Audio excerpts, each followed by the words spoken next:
Graça e paz a todos. Bom dia, meus irmãos.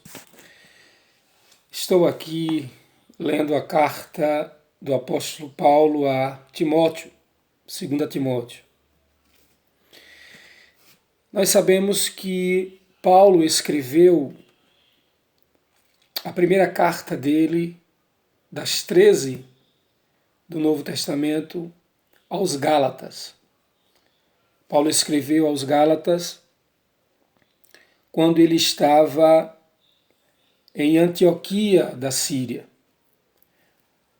Depois Paulo escreveu as outras cartas aos Tessalonicenses, 1 e 2 Tessalonicenses. Paulo escreve quando estava em Corinto. De Corinto ele escreve a carta aos Romanos, quando ele, Paulo, passou 3 meses em Corinto. E Paulo também ali escreve as 2 cartas aos coríntios da cidade de Éfeso. Escreve também da primeira prisão dele em Roma, nos anos 61 e 62, aos Efésios.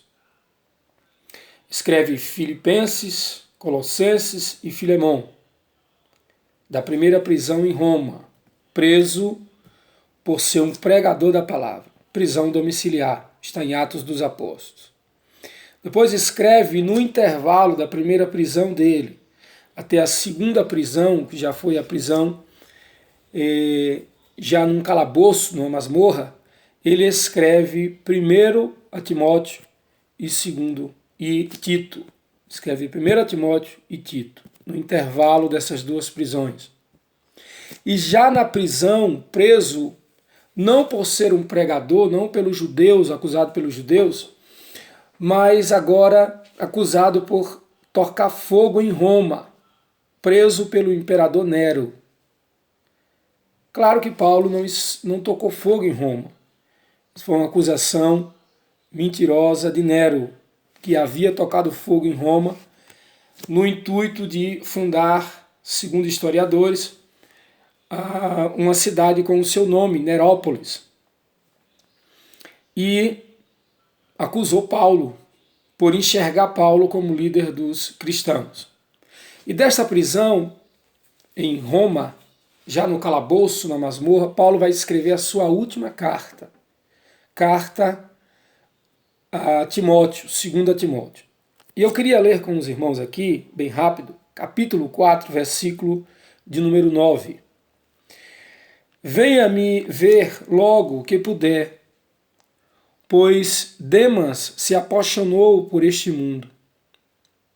Me abandonou e foi para a cidade de Tessalônica. Crescente foi para a Dalmácia. Crescente foi para a Galácia, Tito para a Dalmácia. Somente Lucas está comigo.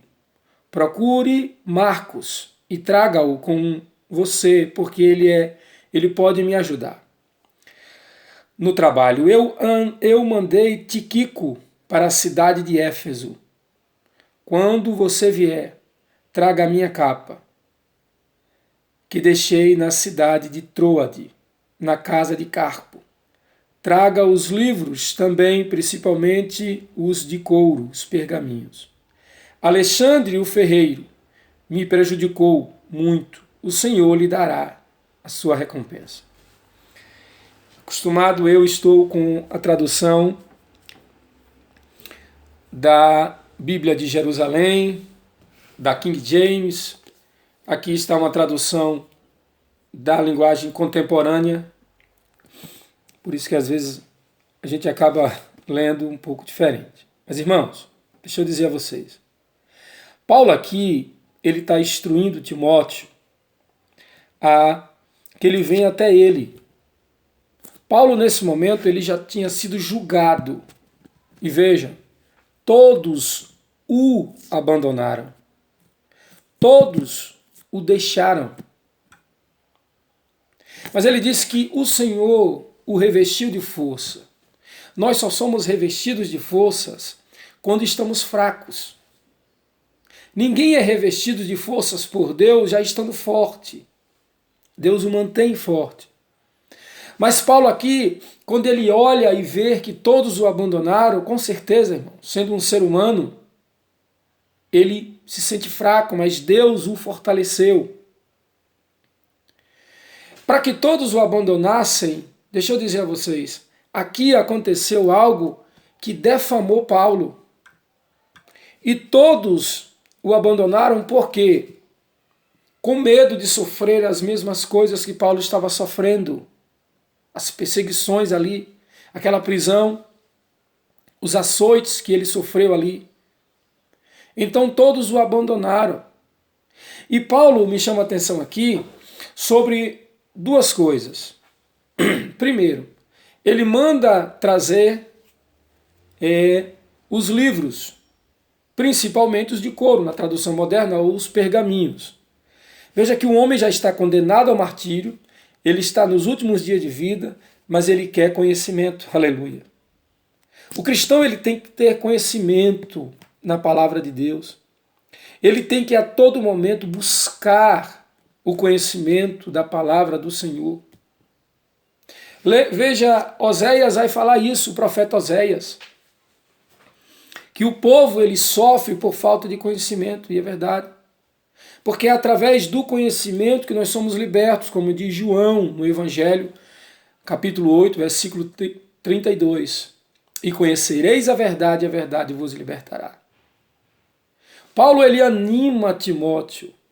Queridos, nós estamos passando por um momento aí complicado deste Covid-19, mas é nesses momentos que nós temos que animar aqueles que estão mais fracos, aqueles que estão precisando de uma palavra de ânimo. Paulo aqui, ele sabe, já está condenado, mas ele anima Timóteo, ele pede os livros, o traga o mais rápido possível, ele quer conhecimento, ele quer buscar a Deus. Outra coisa é ele entrega aqueles que o perseguiram a Jesus. Veja, Alexandre o ferreiro, o latroeiro, me causou muitos males. Que Deus o dê a paga. Não é você que tem que agir com suas mãos. Ei, tem gente que persegue você? Ora por eles. Tem gente que maldiz de você? Bendiz dessas pessoas. Entrega na mão de Deus e Ele fará. Paulo sabe que não tem que fazer com suas mãos, não. Ele entrega ao Senhor aqueles que o perseguiram. E para terminar, eu digo aqui aos irmãos, veja que exemplo de cristão. O apóstolo Paulo manda trazer Marcos, porque Marcos é útil para o Evangelho. Lembra o que aconteceu com Marcos? Atos dos Apóstolos vai falar sobre isso, se não me falha a memória, capítulo 15 diante, vai falar sobre a discussão entre Paulo, Barnabé e esse Marcos. Por conta da viagem, Marcos, daquela viagem missionária, da primeira, Marcos resolve voltar, não seguir em frente com eles. E Paulo não gosta daquilo. Houve ali uma discussão, ele retorna, e na segunda viagem, Paulo quer ir, a viagem missionária, e Barnabé sugere que leve Marcos, seu sobrinho. E Paulo agora diz, não, leva ele não, ele nos abandonou. E nós sabemos quem é Marcos. Marcos foi o primeiro evangelista que escreveu um dos 4 evangelhos. Ou seja, Mateus, Marcos, Lucas e João. Quem escreveu o primeiro evangelho foi Marcos. Então, agora Paulo está reconhecendo que ele é útil. E nós temos que ter isso dentro de nós. Reconhecer a importância de pessoas que outrora não serviram ou por algum motivo, outrora se fizeram oposição ao nosso ministério, ao ministério da igreja, mas que agora já servem e nós temos que trazê-los para perto. Esse é o Evangelho de Cristo. Amém, queridos? Que Deus os abençoe a todos. Graça e paz. Que Deus nos abençoe e nos guarde. Em nome do Senhor Jesus Cristo. Amém.